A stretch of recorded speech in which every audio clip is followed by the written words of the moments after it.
এই ৭ই জুলাই ছিল আমাদের একমাত্র ছেলে ইভানের শুভ অন্নপ্রাশন। অনুষ্ঠানটি বাড়িতেই হয়েছিল, আর যাতে ছেলের কোনো প্রবলেম না হয় সেই কারণে দুদিন আমরা অনুষ্ঠানটি অ্যারেঞ্জ করেছিলাম। পাপা পাপা এদিকে দেখো, এই যে বলি।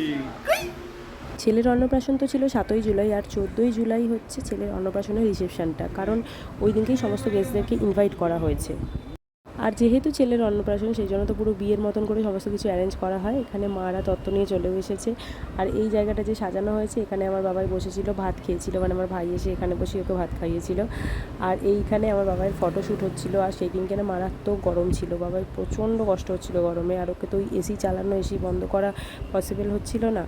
তো সেই কারণে গরমের মধ্যেও ছেলে আমার খুব একটা বেশি কান্নাকাটি করেনি, যখন ঘুমিয়ে পড়েছিল তখনই একটু কান্নাকাটি করেছিল আর কি। একটা ভিডিওতে তো সমস্ত কিছু দেখানো সম্ভব নয়, নেক্সট ভিডিওতে সব কিছু আসছে। টাটা।